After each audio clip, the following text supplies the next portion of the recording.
नमस्कार बहनों, भाइयों, मित्रों, प्यारे बच्चों। हमारी ज्ञान सागर की यात्रा चली हुई है। ये यात्रा अब लोकतंत्र पे जा पहुंची।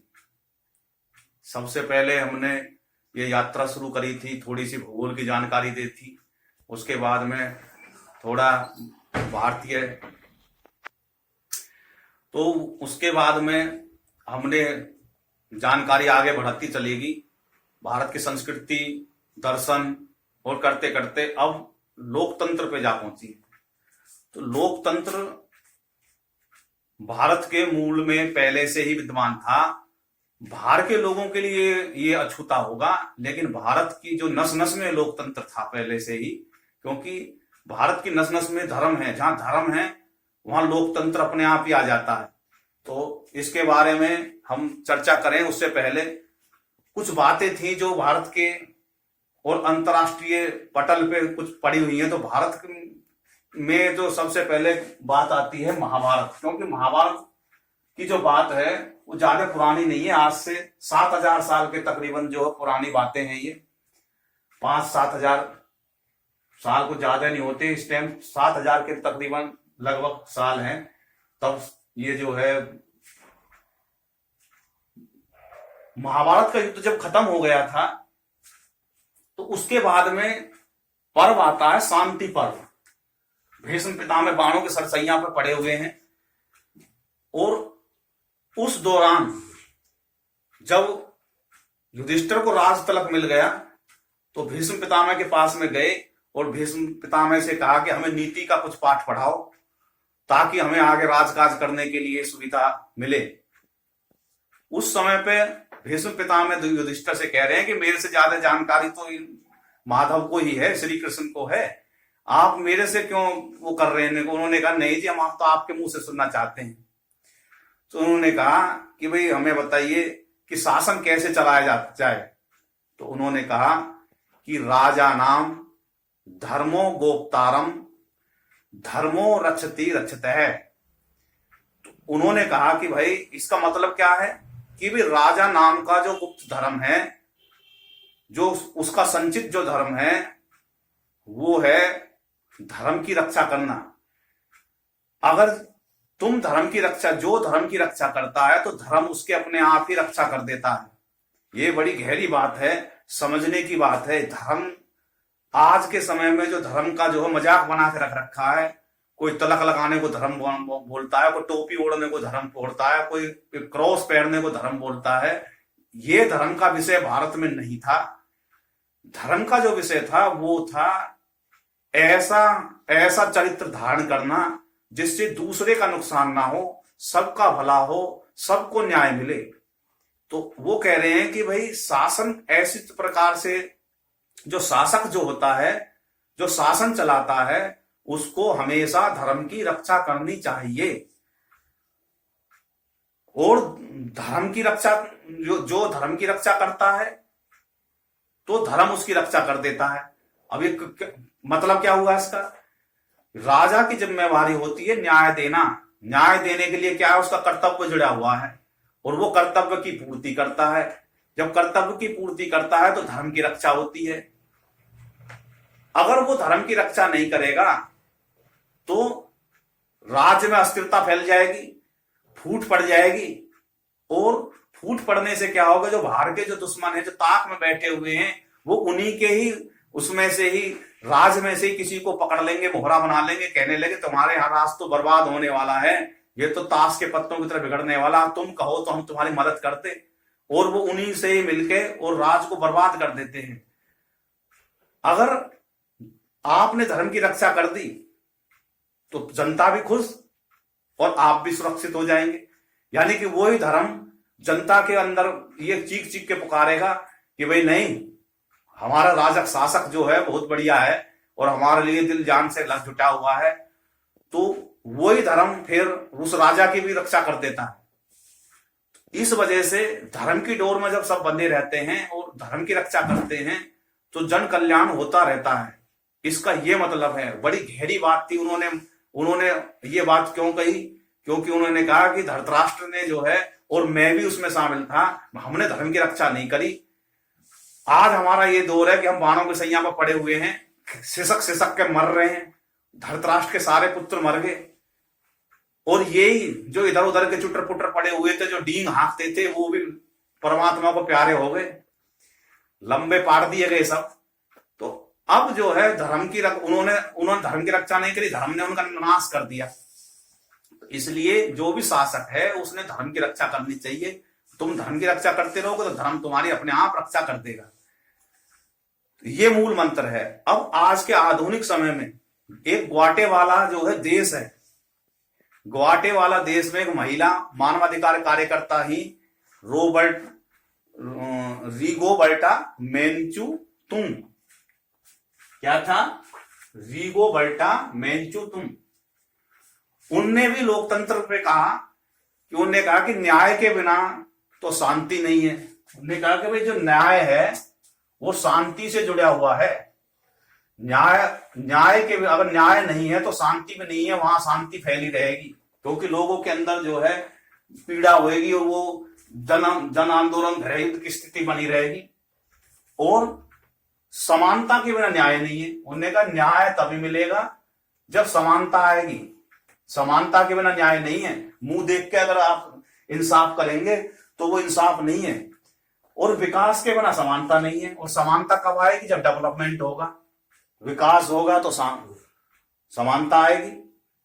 और फिर कहा उन्होंने कि भाई लोकतंत्र, और समानता किससे आएगी, लोकतंत्र से आएगी, डेवलपमेंट। और ये लोकतंत्र कब वो होगा, जब वहां की जो संस्कृति है और लोगों की जो पहचान है, भाई संस्कृति और लोगों की पहचान और सम्मान के बिना लोकतंत्र नहीं है।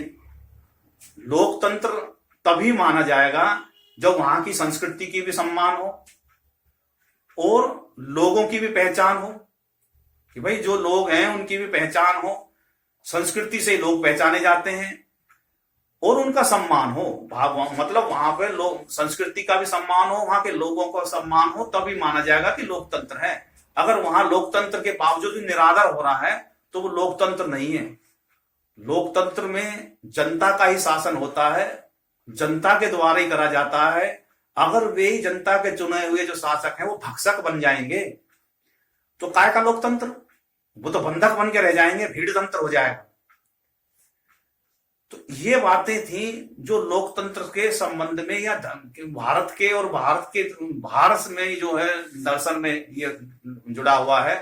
अब हमारा मूल विषय आता है कि शासन किसे कहते हैं, शासन का क्या अर्थ है और हमें सरकार की आवश्यकता क्यों होती है, लोकतंत्र का क्या अर्थ है और यह क्यों महत्वपूर्ण है। अब हमारी जो कथा चलेगी आगे, चर्चा जो चलेगी वो इन्हीं 3 विषयों पे चलेगी। शासन, शासन का मतलब ही है शासन, जो नीचे के जो वे हैं उन पे अपना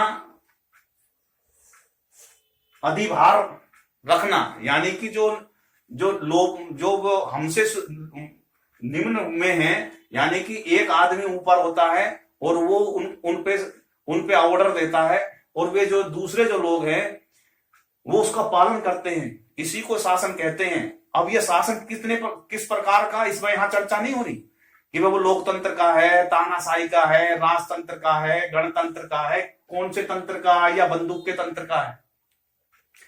मतलब उसके शासन का मतलब ये है कि एक ऊपर आदमी बैठा हुआ है, वो अपने आदेश दे रहा है और नीचे वाले उसका पालन कर रहे हैं, उसी को ही शासन कहते हैं। और वो शासन कैसे है, क्या है, इसकी बड़ी लंबी स्थिति है। लंबे समय से जो है ये समाज चलता रहा, समाज में सद्भाव इस तरीके से नहीं फैला जैसे आप सोच रहे हैं कि आज जो है कहीं भी मुंह मर्जी चले जाते हैं। पहले क्या था, जब शासन नहीं थे, जब ये समाज का निर्माण हो रहा था तो लोगों का जीना दूभर था। कोई किसी के वहां जा पहुंच जाता, वो लूट खसोट कर लेता था। कोई अपना जंगल में से निकल के जा रहा, वे आते और पकड़ लेते उसको, के लाया जा रहा, भाई ला इधर धर जाए। तो लूट खसोट होती रहती थी, डकैती होती रहती थी, यानी कि अराजकता थी की स्थिति थी। कोई किसी की सुनने वाला नहीं था, कोई इंसाफ देने वाला नहीं था। तो उस समय पे कुछ लोगों ने इकट्ठे होकर, समाज के थे, उनको उस समय पे ऋषि कहते थे, वो बैठे और उन्होंने मीटिंग करी। और मीटिंग में ये तय हुआ, नहीं भैया ऐसे कैसे चलेगा, ये तो समाज का पतन हो जाएगा, कोई किसी को संपत्ति को लूटपाट कर रहा है। तो इसलिए उन्होंने कहा कि भाई कोई ना कोई हमारे इस समाज को चलाने वाला होना चाहिए, ताकि व्यवस्था बनी रहे और सद्भाव बना रहे। सद्भाव बनाने के लिए ही तो समाज में व्यवस्था फैली हुई थी, अव्यवस्था फैली हुई थी। तो उन्होंने कहा कि भाई कोई तो हो, कैसे हमारा तरे, तो इसके लिए कोई नियम बनने चाहिए। नियम बनाने के लिए तंत्र होना चाहिए, तंत्र को चलाने के लिए कोई अध्यक्ष होना चाहिए। तो जो अध्यक्ष बना वो, उसको उन्होंने कहा भाई इनको मान सम्मान मिलना चाहिए और इनकी बात सब मानेंगे तो समाज आगे बढ़ेगा। तो उसको कहा, उसको जो भी उस पे अध्यक्ष बना, उस समय पे उसको नाम दिया गया प्रजापति का नाम दिया गया। बाद में उसको राजा का नाम दिया। फिर राजा का रूप बदलते बदलते वो जो है आज के टाइम में प्रधानमंत्री वगैरह ये बनते चले गए। तो जो शुरुआत में ये थी कि भाई जो एक शासक हो उसको शासक कहते थे, यानी कि जो समाज के को नियमों में बांधे और उसको नियम के अनुसार चलाए, और जो बात नहीं माने उसको दंडित करे, उसको शासक कहते हैं। यानी कि जो समय समय पर नियमों में परिवर्तन भी करे, ये नहीं कि नियम बना दिए तो है नहीं। अब आप स्कूल में देख लें, ये जो शासन का जो मूल है, ये सब जगह है। परिवार में शासन, जो परिवार में भी शासन चलता है, जो परिवार का मुखिया होता है वो शासक होता है, वो नियम बनाता है। विद्यालय में प्रिंसिपल होते हैं, प्रिंसिपल के ऊपर भी जो शासन चलाने वाले, उनके भी ऊपर जो उनके चेयरमैन होते हैं। तो टीचर वो जो होते हैं वो भी अनुशासन क्लास में बनाते हैं, वो क्लास के शासक होते हैं। तो इस हिसाब से शासन की व्यवस्था मूल में, प्रकृति के मूल में है। जो भी जिसको भी जिम्मेवारी दी जाती है, जो वो अनुशासन बनाने के लिए शासन करता है, और अनुशासन नियमों से चलता है और सख्ती से चलता है। नियम बना दिए और उसको लागू कराने के लिए सख्ती है नहीं, तो काय का शासन। तो उसके लिए फौज की भी जरूरत होती है, फोर्स की जरूरत होती है, बल की जरूरत होती है। बल कैसा भी हो, ये मैं ये नहीं कह रहा कि भाई इस समय पे। तो शासन का मतलब होता है नियम बनाकर कोई किसी पे आदेश दे, यानी कि व्यवस्था फैलाने के लिए, सद्भाव बनाने के लिए नियम अनिवार्य हैं। और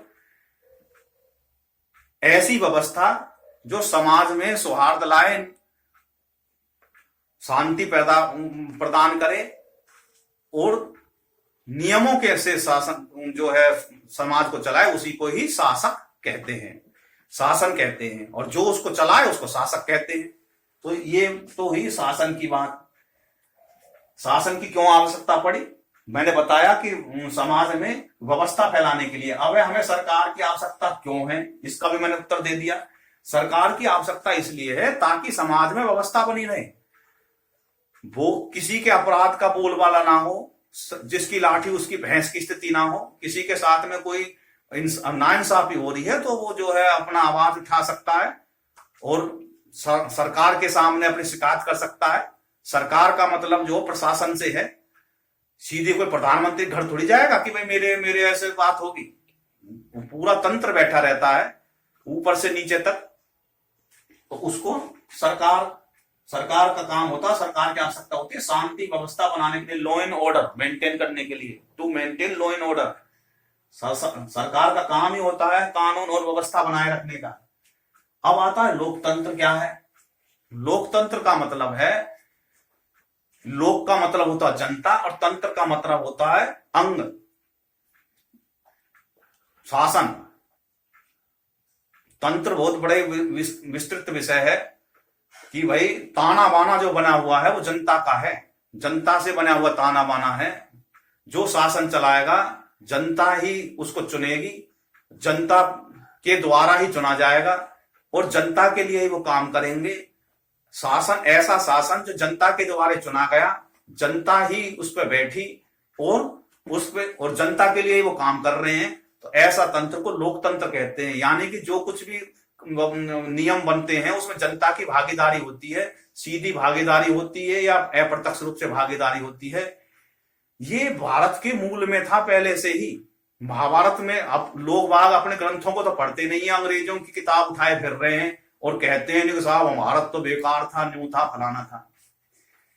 अगर आप भारत पे रिसर्च करेंगे तो महाभारत के समय में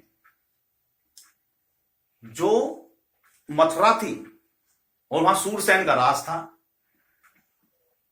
सूरसेन का राज था, वहां पे भी लोकतंत्र के प्रमाण मिलते हैं। महाभारत को पढ़ेंगे तो उस समय के शासन व्यवस्था को देखेंगे तो वहां पे जैसे आज के समय पे कोई भी चर्चा चलती है संसद में और वोट पड़ती है, तब भी वहां पे ये प्रमाण है। वहां एक विशेष प्रकार के तख्ती सी उनको दे देते थे या उनको एक रिबन सा था, वो रिबन को ऐसा कर देते थे, तो उसमें जो है वो देखी जाती थी, तो वहां पे गिनती होती थी। तो उसमें अक्रूर जी जो थे, सूरसेन के राज में जो अक्रूर जी थे, वो हमेशा से ही जीतते थे, उनका प्रस्ताव हमेशा से पास हो जाता था। उन्होंने इस तरीके से अपनी बोटी फिट कर रखी थी।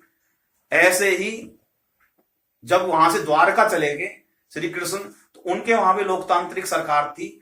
श्री कृष्ण को जो गद्दी पे बैठाया, वो प्रधानमंत्री का पद उनको मिला और उनके जो नाना थे वो राष्ट्रपति थे उस समय के, आज के राष्ट्रपति के अनुसार, यानी उन्हीं के संरक्षण में राज चलता था। लेकिन व्यवस्था बनाने के लिए श्री कृष्ण को बैठा रखा था गद्दी पे। और जो रक्षा मंत्री का जो काम था वो बलराम जी का था उस समय पे, तो वो रक्षा मंत्री थे। ऐसे ही महाभारत के समय भी था, पांडवों में भी, कौरव पांडवों में भी था।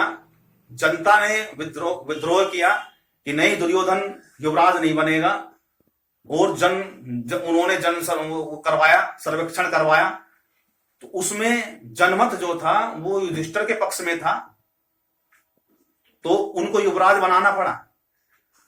ना चाहते हुए भी राजा जो है जनमत का सम्मान मतलब उसको दुत्कार नहीं सकते थे, वरना फूट पड़ जाती थी। और जो सेठ साहूकार थे, जो व्यापारी थे, वहां से चले जाते थे।